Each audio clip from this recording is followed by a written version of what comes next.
শরীরে আমাদের জ্যোতি ঈশ্বর লাগছে, সেই জ্যোতি পবিত্র আত্মা আমাদের সারা সপ্তাহ কাজ করছে। আবার যখন সে সপ্তাহে না আসে, সে জ্যোতি থাকবে না। কেন যিশু বিশ্রামবার পালন করতে বলে? তিনি স্বয়ং নিজেও করতেন। কেন করতেন? কিছু তো প্রয়োজনীয় জিনিস রয়েছে। তাহলে সেই জ্যোতিকে আমাদের জীবনে তখন থাকবে থাকবে না, কারণ আমরা নিভে যাব। আমরা জ্বলার মতো শক্তি চাই। কি শক্তি? বাণী আমাদের শক্তি। বা বাণী কি বলছে ঈশ্বর? জীবন্ত। তাহলে যখন আমরা বাক্য শুনি, ঈশ্বর জীবন্ত হয়ে আমাদের কার্যকারী করে। তিনি কি বলছেন?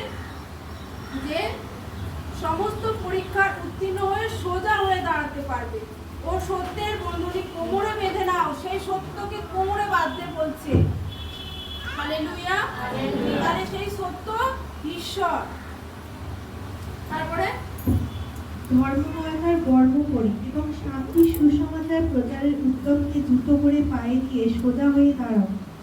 বিশ্বাসের ঢাল সবসময় হাতে ধরে রাখো, যা দ্বারা তোমরা সেই ধূর্তজনের সমস্ত অগ্নিবাণ নেভাতে পারো এবং ধূতবানের অগ্নিবাণ নেভাতে পারো। কোন মানুষ যদি অসুস্থ হয়, যখন আমার কাছে ফোন যায়, সে কি হয়? সঙ্গে সঙ্গে সুস্থ হয়।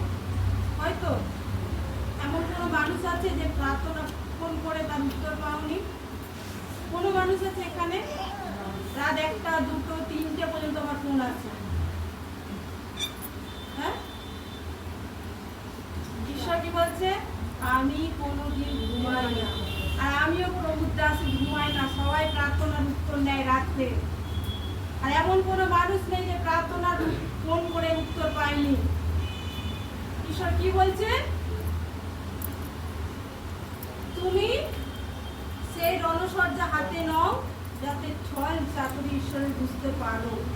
তুমি যখন বুঝতে পারছো, প্রার্থনা করছো, উত্তর আসছে না, কিন্তু যখন ফোন করছো, যখন প্রার্থনা হয়ে যাচ্ছে, তার উত্তর তোমরা পেয়ে যাচ্ছ। কেন? শয়তান জানে টাকা কোথায় দিতে হয়, সেও জানে যে আমাকে এই টাইমে সে আমারও ভাগে। ঈশ্বরের বাণী তেজ যদি না তার মধ্যে থাকে, ঈশ্বরকে স্বয়ং পাওয়া যায় না। হালেলুয়া। ঈশ্বরের শক্তি যদি না পাওয়া থাকে, আমরা প্রার্থনা করছি বৃথা। কোনো উত্তর যখন না আসে, আমরা বৃথা। আমরা কোনো জায়গায় গিয়েও আমরা প্রার্থনা করলে সেগুলো আমাদের সফল হবে না। কেন? আমাদের বিশ্বাসে দুর্বল। তার শিষ্যরা যখন ছিল, ঈশ্বর তাদের বললেন কি বললেন? যে তুমি প্রার্থনা করতে আমাদের শিখিয়ে দাও। আমাদের ঈশ্বর অনেক কিছু বুঝিয়েছে। আমরা বুঝতে হবে যে ঈশ্বর আমাদের জন্য কি বলেছে, কি আমাদের জীবনে কি আরো আমরা কি কার্য করতে পারবো, কি করে আমরা বুঝতে পারবো শয়তানের ছল চাতুরি, কিভাবে প্রার্থনা করলে আমরা সেই উত্তর পাবো। বুঝতে হবে। যতক্ষণ আমরা বাণী শুনবো, ততক্ষণ না আমরা সেই জীবনে এগোতে পারবো না, নিভে যাব। ঈশ্বর বলছে তুমি যদি না জল করো, ঈশ্বর জ্যোতি, আর তুমি যদি জ্যোতি সন্তান না থাকো, জ্যোতির সামনে তুমি দাঁড়াতে পারবে? একটা অগ্নির সামনে তুমি দাঁড়াতে পারবে? ঝলসে যাবে, তাই তো? কিন্তু এর চিরস্থান তার আত্মা খর্ব, অর্থাৎ ঈশ্বরের বাণী। খর্ব কি হলো? পাপন কি হলো? এটা ঈশ্বরের বাণী কি হলো?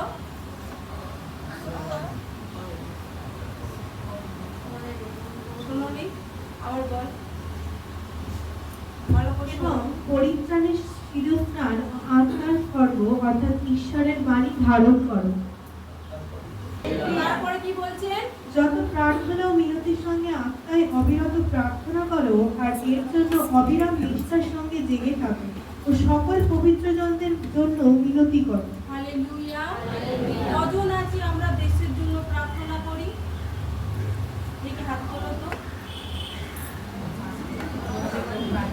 দেশের জন্য, দুর্ভিক্ষের জন্য, কোনো মানুষ না চিনলেও তাদের জন্য প্রার্থনা কজন করো? ওই মহান ঈশ্বর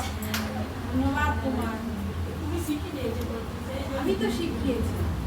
কারণ আমরা আদম বাবা থেকে শুরু, আমরা সবাই কিন্তু একই সেই মায়ের পিতার পেট থেকে জন্মাবো হলো কি হবে, কিন্তু আমাদের আসল পিতা মাতা কিন্তু আদম আর হাওয়া। আমরা কিন্তু তার বংশধর সবাই। আমাদের উচিত প্রত্যেক জনের জন্য প্রার্থনা, শুধু নিজের জন্য নয়, সমস্ত লোকের জন্য প্রার্থনা করা। শুধু আমার আমার যদি করো আমারই হয়ে থাকবে জীবন, আর তাহলে আমারই জায়গায় থাকতে হবে, অন্য জায়গায় আর পৌঁছতে পারবেন না। এখানে ভালো একটা বাণী বলছে কি, যত প্রার্থনা মিনতির সঙ্গে আত্মায় অবিরত প্রার্থনা করো। আমার মা চান করে এসে প্রত্যেক দিনই প্রার্থনা করে, আমাদের বাড়িতে অল টাইমই ওষ্ঠাধর উপযুক্ত যেন কথা বলে, উপযুক্ত কথা বলে। যার ক্ষতি হবে আমরা কি করবো, হোক ওর ক্ষতি, তাই তো